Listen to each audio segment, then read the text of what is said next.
Hi everyone, welcome to SACAP Global's webinar. Today we'll be sharing information about OpenCreds and the value of our stackable micro-credentials. I'm your host, Charlotte. I'm the Digital Brand Manager at SACAP Global. So before we get started, we just want to share a few house rules. We will have a short Q&A session at the end of the presentation. Please pop all your questions in the Q&A chat box, which is at the bottom of your screen. We are aware that there's high internet usage in South Africa and in Malaysia, which can slow down connection in some areas. So we also know that power outages might occur, especially for our South African attendees. So should you or any of our panelists be cut off due to this, kindly note that the session will be recorded and made available to you by next week. Please be advised that some of us are working from home. So if you hear an occasional microwave beeping or a truck passing by in the background, we do apologize. In this webinar, Marsyitah will take us through the OpenLearning platform, as well as explain the framework of an OpenCred. She'll then hand over to Karolyne, who will explain a bit about SACAP Global micro-credentials and the value of stacking them towards formal qualification. Right, back to our speakers. So Marsyitah leads the learning services team at OpenLearning and focuses on transforming on-campus content into engaging, active learning experiences. Prior to joining OpenLearning, she was instructional design manager at the Asian Institute of Finance. She was also one of the early members of the education design team at LeapEd, and she was involved in transforming 10 schools around Malaysia. Marsyitah holds a master's in educational technology from the University of Malay and understands both the theory and the practice of effective education. Karolyne, our second speaker, is the head of strategic innovation at SACAP Global. He's also an accredited ICF ECC coach. He's been at SACAP for over 8 years and has overseen the design and development of the coaching, HR management, and business management qualifications for our South African market. Karolyne has also been helping leaders for the past 12 years enhance the quality of their strategic thinking and performance. Without further ado, I will now hand over to Marsyitah for more information on the OpenLearning platform. Hello, hi everyone. Thank you, Charlotte, and good morning to you, and also to Karolyne and to everyone else tuning in from South Africa. And of course, good evening to my Malaysian counterparts as well, and a very good day to everyone. So I appreciate the introduction, Charlotte. Thank you very much. It's a pleasure to be joining the SACAP team today, even though we're not in the same location. And I'm humbled to be given this opportunity to share our work and our experience in micro-credentials, in the OpenCreds, and the educational technology space in general. So I'm from the learning services team at OpenLearning Malaysia, and we work together with, we are a team of learning designers, and we work together with multiple partners and stakeholders from higher learning institutions, training providers, and corporates to build effective and engaging online courses on the OpenLearning platform. So today I've gathered a bit of things to share with everyone today. So I hope I'm able to keep everyone excited and engaged. So yeah, let me start. I'll just start by introducing OpenLearning briefly. So OpenLearning is an easy to use next generation online learning platform designed for active learning and authentic community building. And we're very focused in providing education and training providers a platform to build and deliver transformative and really amazing courses. And for learners like yourselves who are looking to upskill, it is a global education marketplace with features like a promo page so that you can view what are the courses that you want to join before actually joining the course. So And once you've joined a course on the platform, there are multiple ways for you to connect and collaborate with other learners on the platform as well. And it has also got holistic assessment report and digital credentials all built in. So really it's a one platform that does it all. If we can just go to the next slide, I'll just give a bit of an overview of the journey of different types of users that we have on the platform. So we have mainly educators who build and manage courses, as well as learners like yourself who participate in the courses. So OpenLearning is an end-to-end all-in-one solution for creating and delivering world-class online education. And we have everything from a marketplace where you can discover courses. If you go to openlearning.com, you can browse for different courses and join those courses that you're interested in. So we also have portfolios, online portfolios that's automatically, that can automatically curate all the evidence of learning, so that everything that you do in the course and all of the work that you do goes in the portfolio, and it can be used to help you apply for a job or showcase what you have done in the course. And you can also use it for recognition of prior learning. And we've also built in credentialing tools so that you can be issued credentials, either badges or digital certificates directly through the platform. Our aim really is for the courses that are designed on the platform can be linked to real world outcomes, as we believe that the learners should be prepared for the future of work. So if you can go to the next slide, to go through in terms of outreach, we have about 3 million learners now on the platform and almost 200 education partners worldwide. And we are just shy of 10 years old this year. And OpenLearning itself, as you can see, was founded in Sydney in 2012, and not long after that, we started working with the Ministry of Higher Education in Malaysia to launch the Malaysian MOOC program.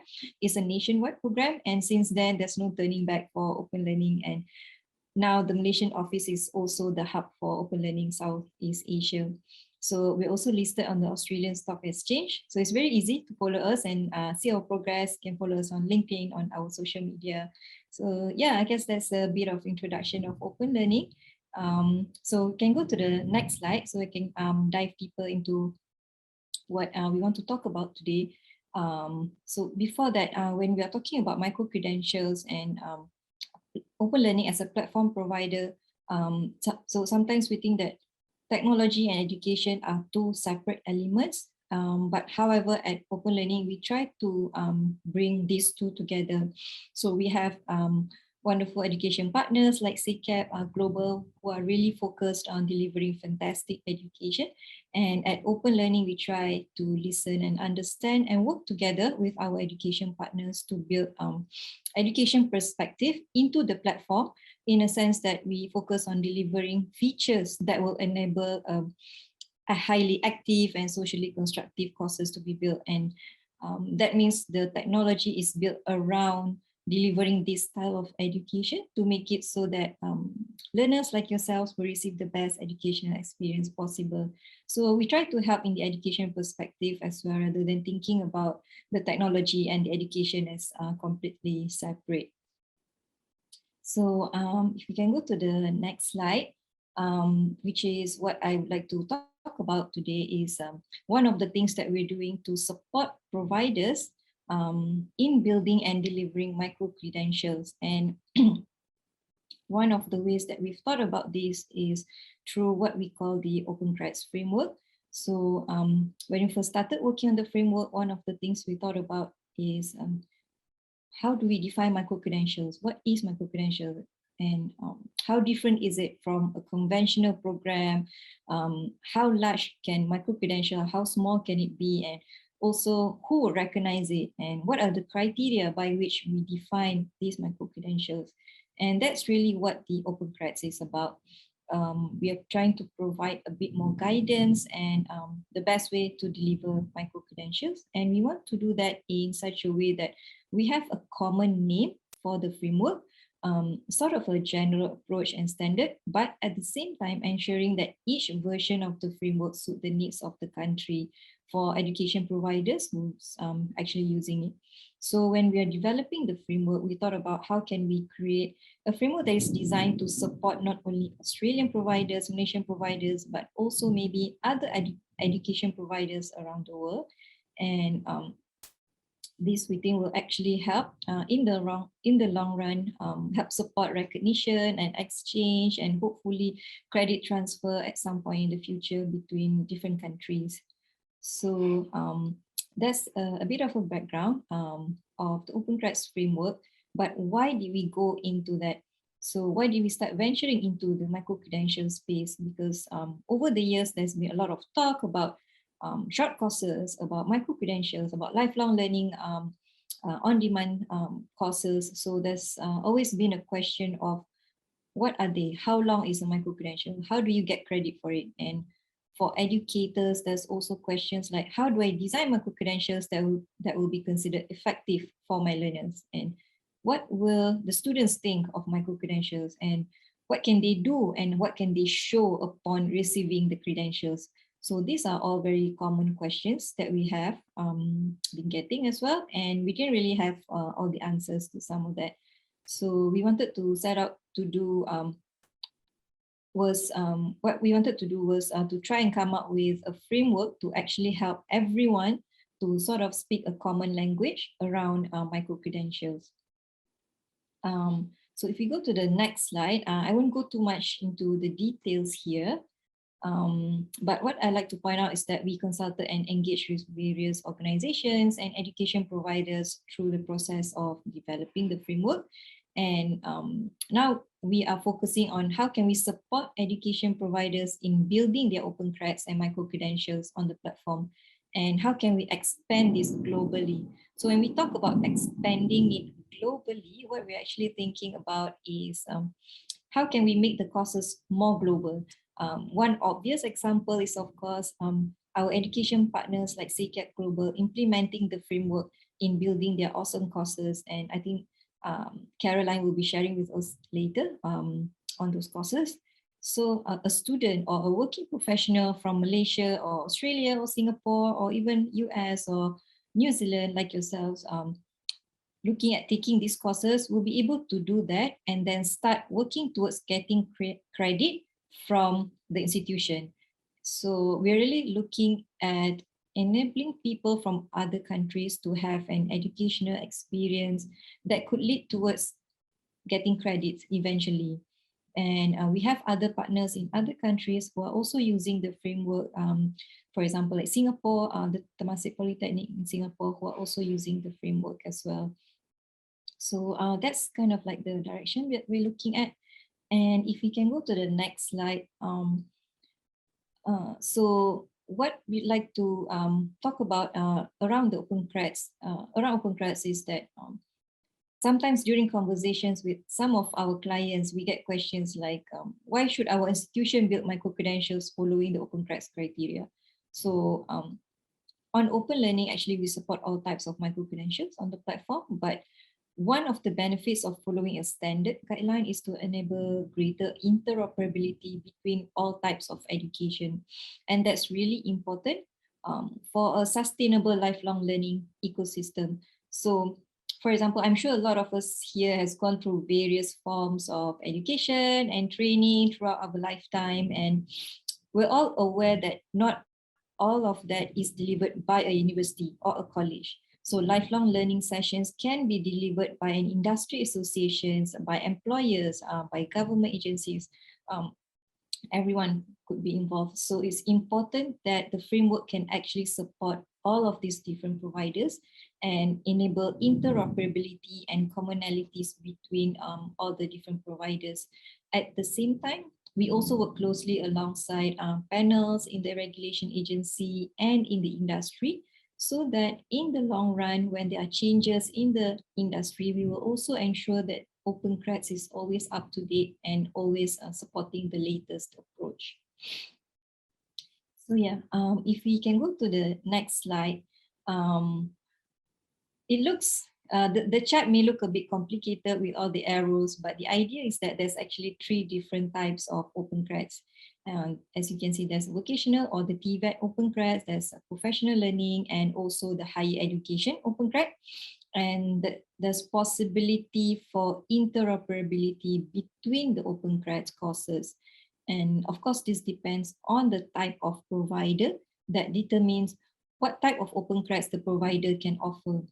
For example, a TVET provider might not be able to offer a higher education OpenCred, but a TVET OpenCred can actually lead towards credit at a higher education provider under the framework. So, of course, all of this is still to be determined by the education provider themselves. But because OpenCreds themselves can actually stand alone as well, they don't actually have to provide formal credit. So the idea is that the OpenCred course itself should have a lot of values in upskilling and in the reskilling perspective. If we go to the next slide, we can just quickly see that on top of the types of courses, there are also 3, each of the OpenCred courses can be classified into 3 different classifications: the pathway OpenCred, credit bearing OpenCred, or the industry recognized. So these are really important because, for example, if we look at a pathway OpenCred, a pathway OpenCred is the one that is aligned to a formal qualification like a degree or a diploma, and it provides a clear understanding of what's the level of achievement once you complete this OpenCred.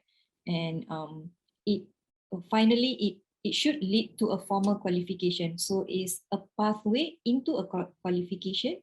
And it could be, for example, the first course of a formal qualification.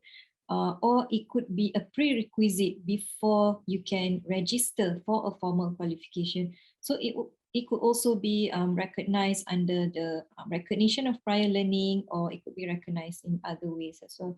But eventually, it could lead to an accredited qualification. And the second one is the credit bearing classification, which is actually part of a qualification itself. So this could be, for example, if you're thinking of getting a diploma and you've completed one OpenCred, which is actually one of the courses in the diploma program itself. So if the course in the diploma is a 3-credit course, and the OpenCred could be contributing 1 or 2 credits, or it could also be the whole course, which upon completion, you get 3 credits, for example.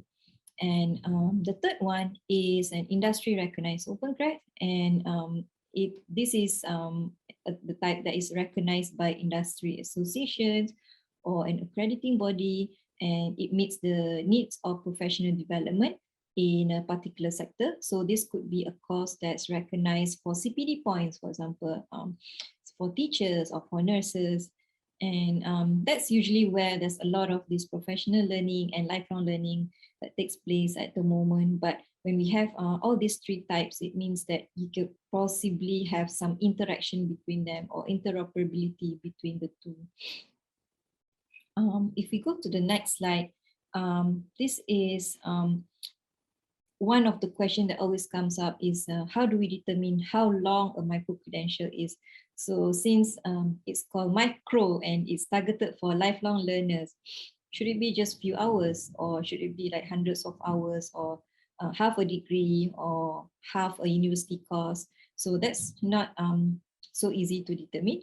So on our side, we've analyzed a vast majority of types of courses out there that we could find, from certificates to programs, so CPD courses from all different, across all different sectors. And we worked on what's the average length of all of these different types of courses and clustered them around these different blocks of hours.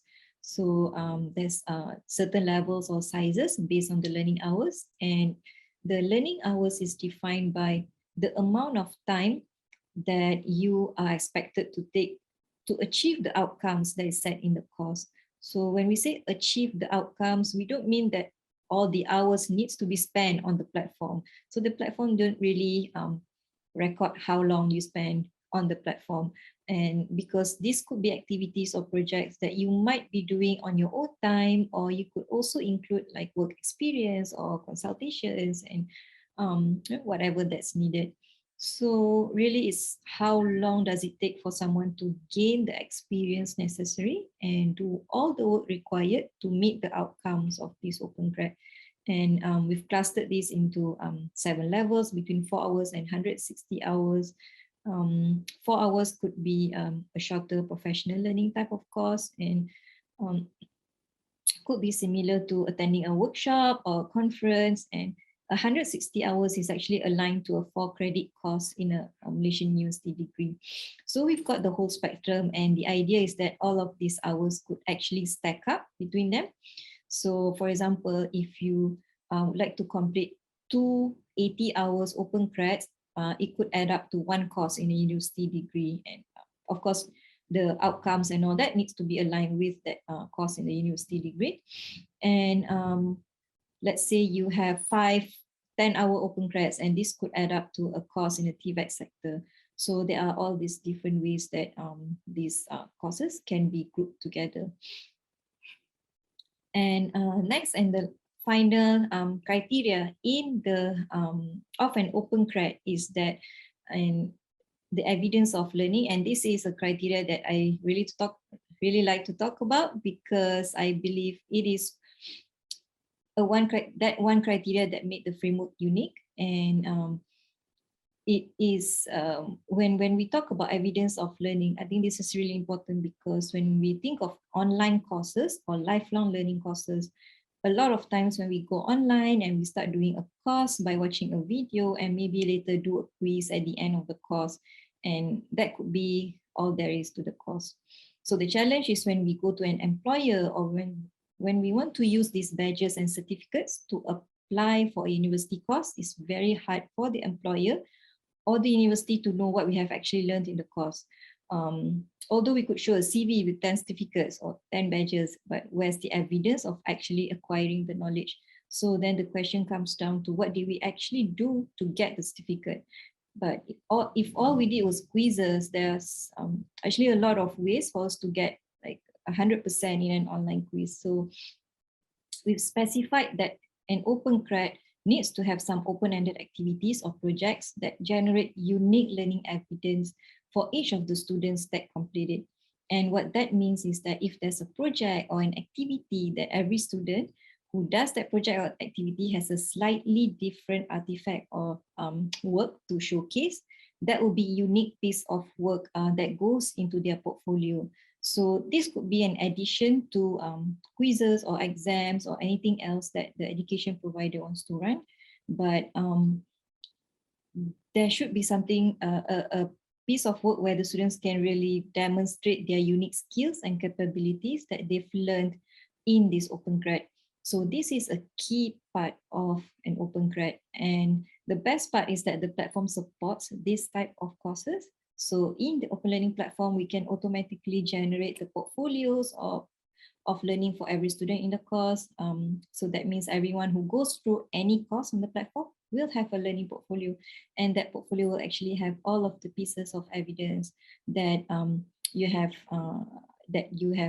worked on, and you can actually share a link to that portfolio with your potential employer or whoever that you want to demonstrate what you have done. So yeah, this is an really exciting opportunity, because it means we can actually provide evidence to showcase once we have completed the micro-credentials.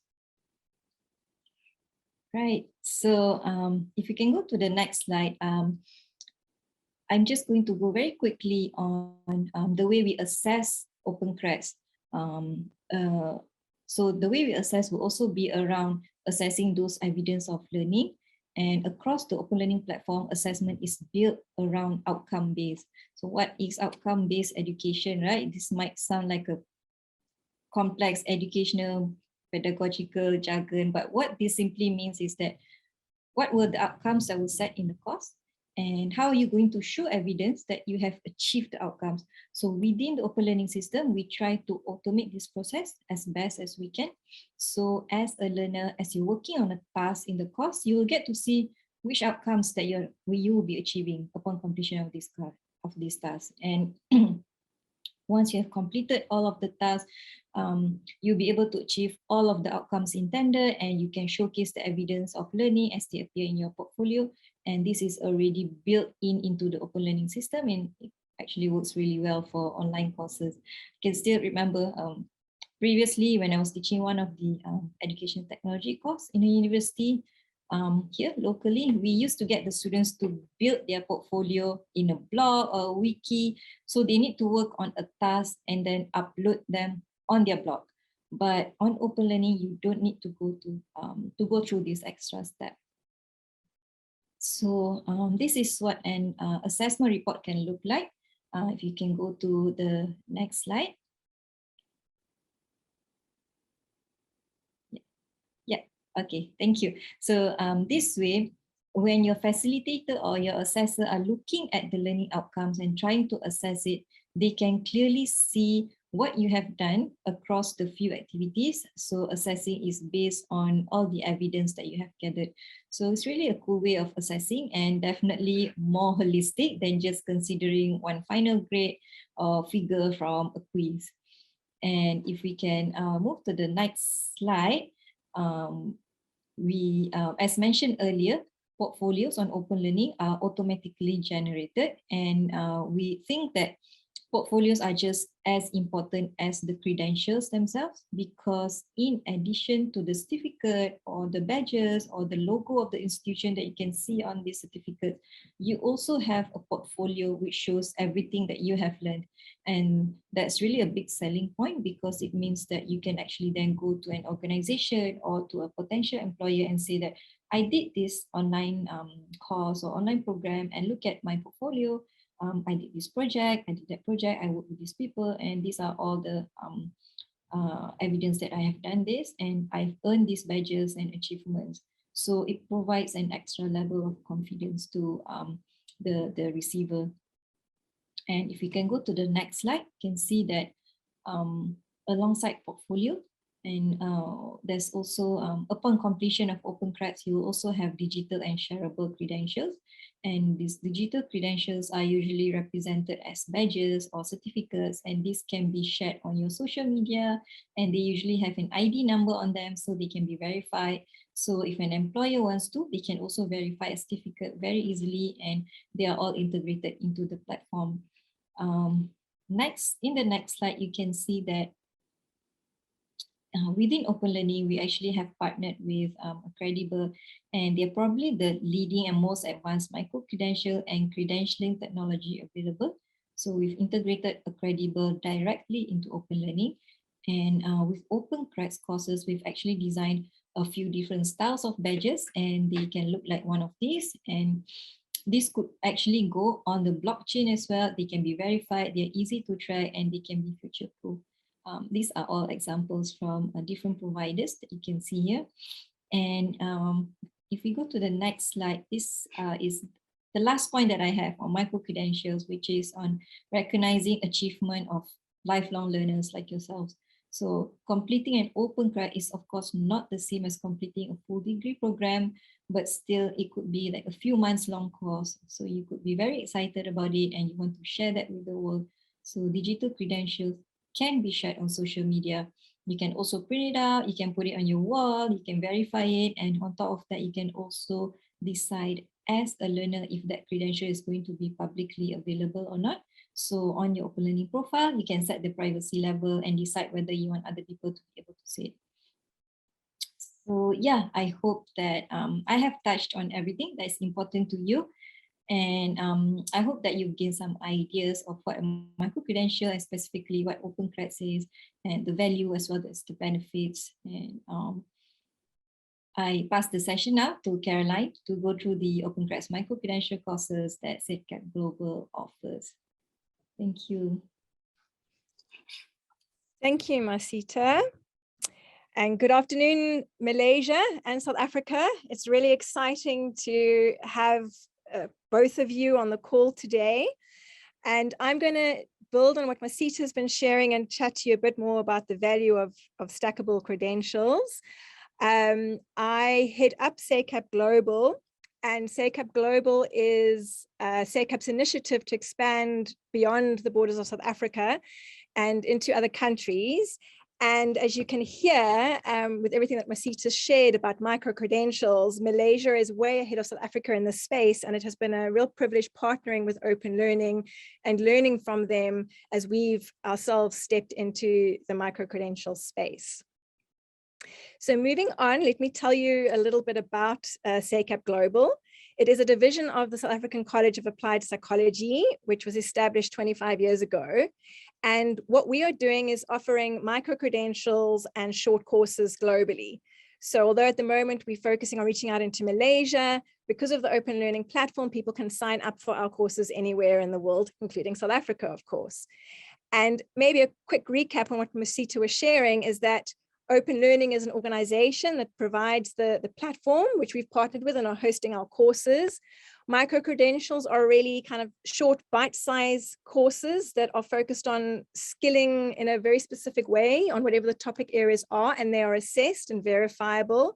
And then OpenCreds is the quality framework that OpenLearning has introduced in order to give a quality stamp of approval on all of the courses that are publicly shared on their platform. And just like SACAP Global also embraces a human-centered approach to online learning. So just like as part of the OpenCreds framework, our courses are very interactive, engaging, and you don't go through the course on your own, you go through to the others in your class, in your online class, and you share the experiences with each other and you learn from each other as you go, as much as you're learning from the content and the educators. So in our next slide, you will see a little bit more about our courses. And really all of our courses are grounded in applied psychology, right? Because that's what SACAP does and what we're good at. So looking at our areas of expertise there that you can see, even the areas like business management, human resources, all of our courses are still grounded in applied psychology in those areas of speciality. So it's psychology, communication, business management, human resource management, and coaching. Those are the areas of which our micro-credentials consist of. And it's very much around building what I like to call essential skills. You can see soft skills there on the slide, and it's the language that we know, but actually they're really key essential skills to navigating the world today, both in terms of our lives and our career development. And really what this slide is trying to focus on is the importance of upskilling in today's world. So for example, according to the World Economic Forum report published in October of last year, the rapid acceleration of automation and economic uncertainty are creating a completely new world of work, with some jobs being displaced and others being created so quickly almost that we can hardly keep up. And employers are seeing this and they're future-proofing their employees, aiming to skill them for this new world of work. So for example, JP Morgan Chase put a budget of over $6 million to upskilling their managers, Amazon over $700 million. And often companies are focusing on upskilling their managers because they are responsible for the performance and growth of their teams. And then of course, managers need to encourage their teams to upskill as well. And in all of this great shift, what's also quite interesting to note is, and this comes from LinkedIn's data science team that did some research for the World Economic Forum, is that people who have moved in the last 5 years into very new, emerging, different kinds of roles are much more capable of learning new skills and moving into positions than traditionally thought. And how do people often do this? By doing courses like micro-credentials to upskill themselves, to prepare themselves for the new situations that they find themselves in. So it's not always about going back and doing a whole degree in some sort of area, because the world changes too quickly to do that when degrees take, 3 to 4 years to do. But it's about upskilling and preparing yourself for the future. And so you would have heard the term lifelong learning, and Marsyitah's used it as well. The world today really is not around kind of you do your studies and then you go work. You have to continuously upskill yourself to keep up to date and relevant. And McKinsey & Company have said how, particularly moving forward, there's going to be less of a demand for cognitive and manual skills and much more of a demand for technological, social, and emotional skills. And of course, SACAP comes into play, and particularly with those latter ones, the social and emotional skills, and helping equip people to get the most out of their lives and helping others to get the most out of their lives as well. If we move on to the next slide, then we can also just see there you can see an example of our digital certificate and a credible badge that Marsyitah mentioned. So we've got our micro-credentials that I'll chat to you about in a sec, approved as OpenCreds, and they are for people that are either perhaps entering the job market, that are needing to upskill in certain ways, or they're for people already in the job market that are just wanting to strengthen their essential skills. And the courses are open to anyone. You just need to be above the age of 18. There's no particular prerequisites that you need to meet in order to do any of our micro-credentials. And looking at the next slide, there you go. You can see why study with us. Some of these characteristics we've already mentioned, like, for example, that everything's grounded in applied psychology. Our courses are digitally certified and stackable, and I'm going to chat more about stackable in a minute and exactly what that means. Also in our courses, you get to upskill online with experts, and they are facilitated with facilitators who are there to guide you through the process and help you along the way. They're also flexible courses, meaning that while there are targets within a week you need to reach to be traveling along with your classmates through the activity, it's asynchronous activity. So you can log in and do them when you can within your week. And that gives you kind of flexibility to take the course alongside your normal working day and so on. And then also, as you can see in the picture there, it's a social learning environment, which I touched on already. So it's very much around doing activities with other people on the courses with you, hearing their opinions, sharing your ideas so that we can all learn together. Thanks. Let's go to the next slide. So here is a bit about our actual courses that we offer. And the two that sit alongside each other in each case are what are stackable. And I'm going to again explain what that means in a sec, but I just want to tell you a little bit about the courses to start with. And that is that we have Introduction to Human Behavior, which is looking at various interpretations of human behavior, the mind-body influences on human behavior, how social relationships shape us, the influence of our personality, and various life stage theories. And then building on that, there's Factors Influencing Human Behavior, which looks at things like human cognition, social attitudes and how they are shaped and how our values are shaped, our key emotional experiences and how they influence our behavior, the importance of well-being and positive psychology, gender formation, and human sexuality. And you can start either of those courses at, in any kind of order, because they stand alone and you could do them in terms of whichever one interests you. You don't need to have done the one before you do the other. Then looking at interpersonal communication skills, we have two micros that are paired together. The first being effective interpersonal communication, which looks at the foundations of effective interpersonal communication, intercultural communication, the role of perception, verbal and nonverbal communication, active listening, and how to respond.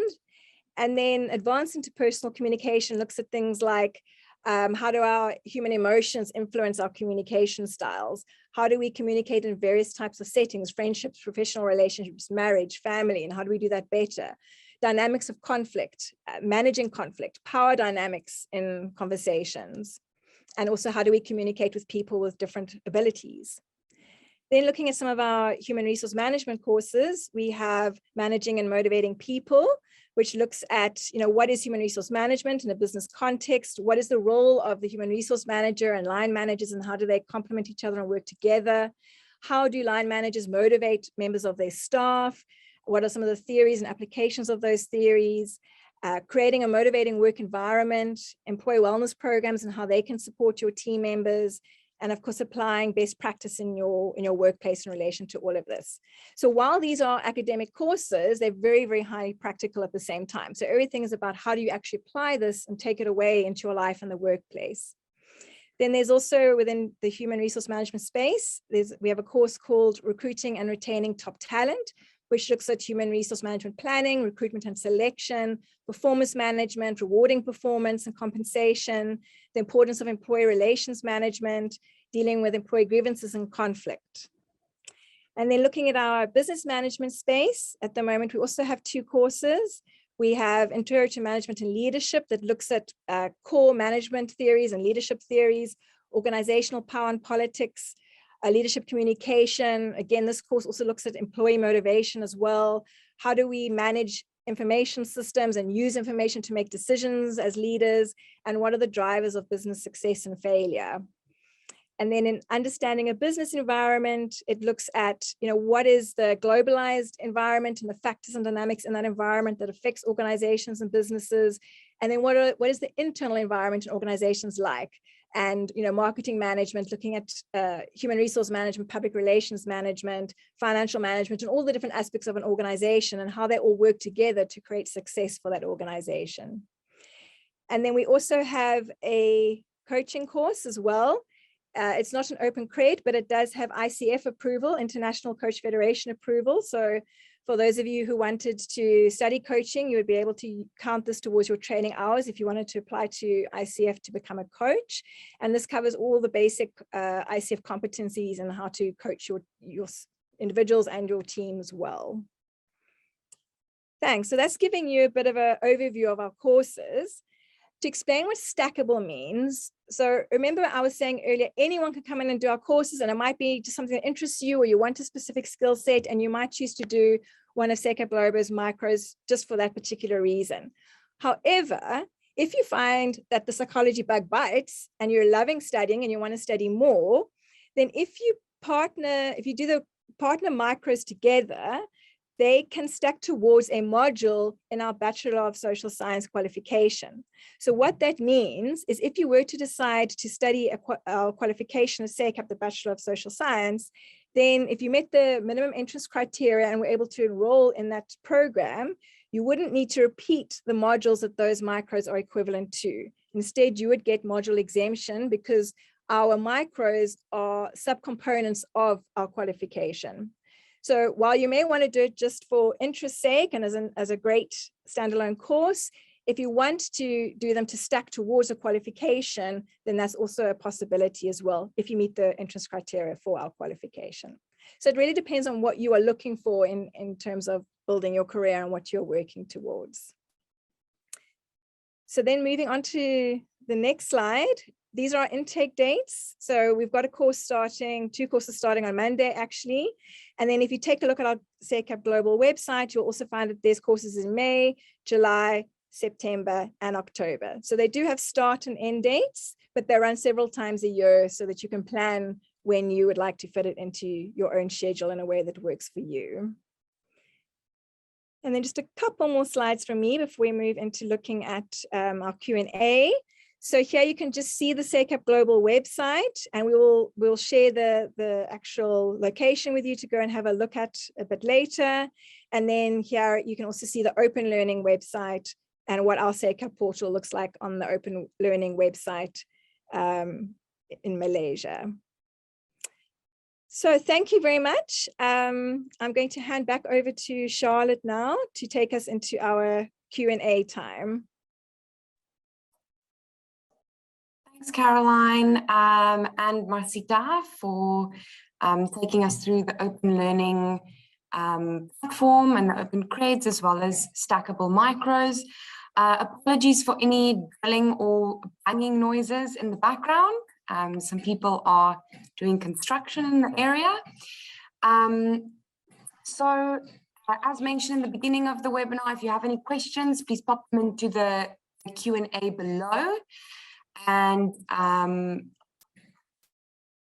let's delve into those. So one of the first questions we have is, do you think that these type of micro-credential courses could potentially replace traditional education institutions such as universities?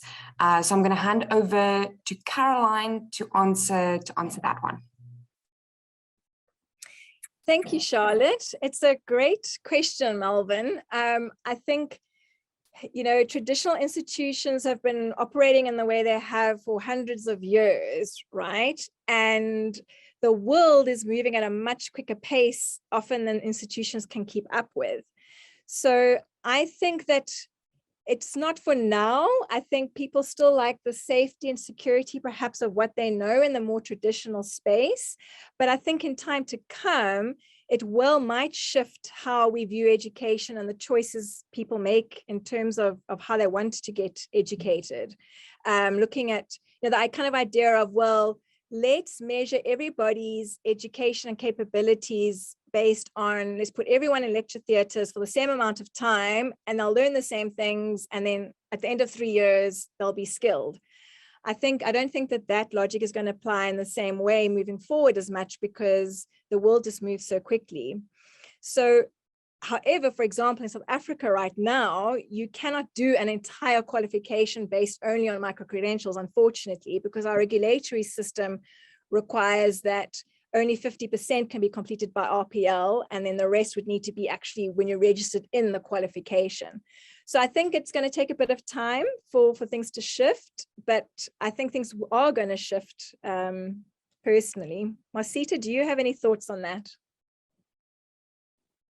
Yes, thank you, Karolyne, and thank you for great question, Melvin. Yeah, we do get these questions as well sometimes, and I agree with Karolyne that I think the traditional education and how formal qualifications are being gained today is still here to stay, and I think micro-credentials could be additional or alternative to those who are looking to upskill or reskill themselves, because the criteria of these courses, they are shorter in nature, so the time it takes to complete them is shorter, and those who are looking to upskill can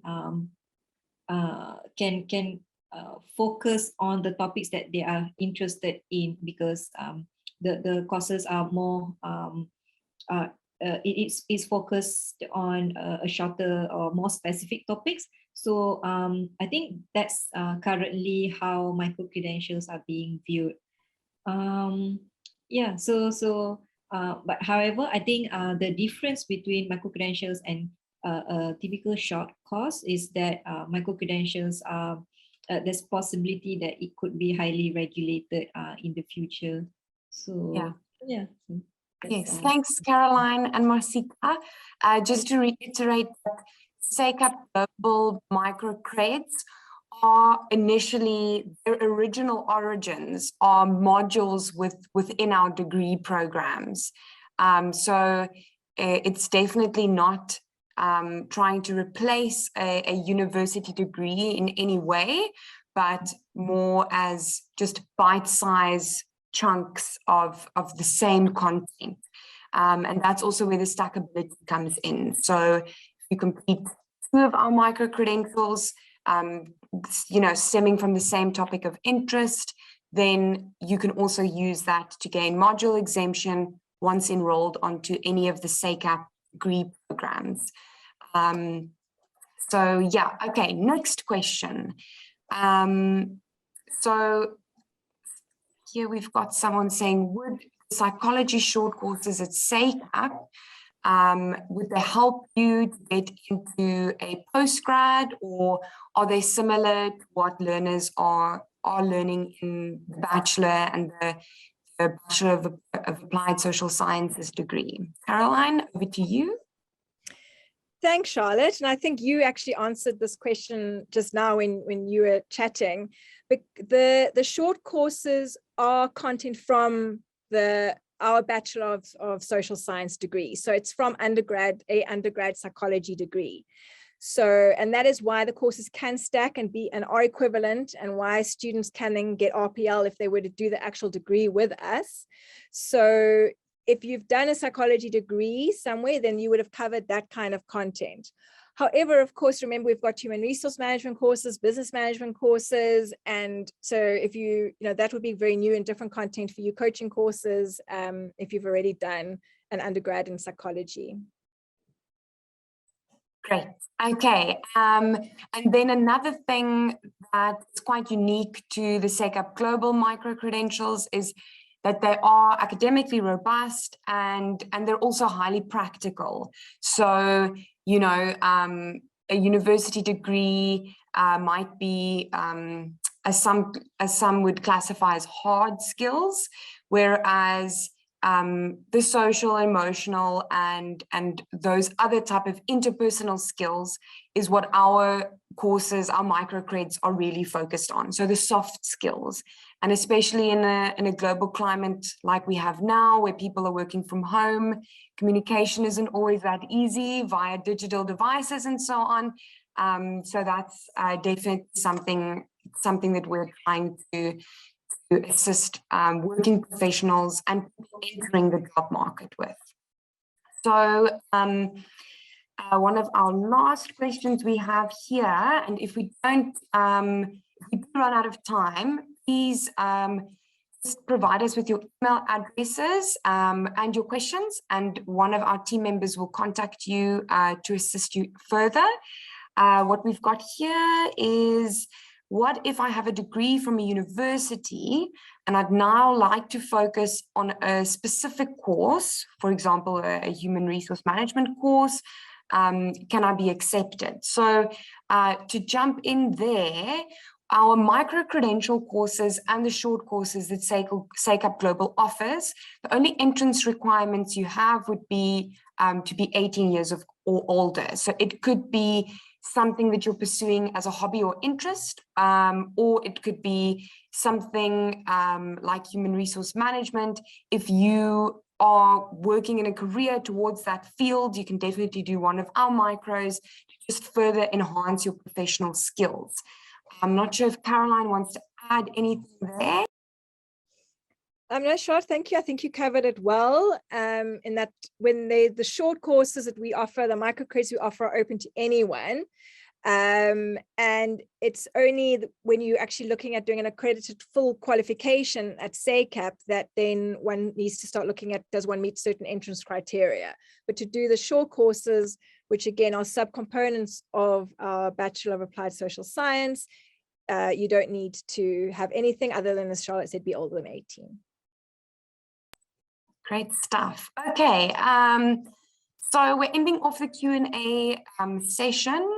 And like I mentioned, if you'd like to get in touch with us directly, please share your email addresses and your queries in our chat. And we'll also be sharing links to the SACAP Global website, as well as OpenLearning, for those of you who'd like to do some extra reading. So this is a kind reminder that we will make this recorded session available on our social media platforms, just in case you missed a few points, we'd like to refer back to something. We also encourage our attendees to follow our social media channels for any future updates regarding new micro-credentials and short courses. I'd like to thank both our speakers and all our attendees for joining today, and we hope you have a lovely day and week further. Thank you. Goodbye.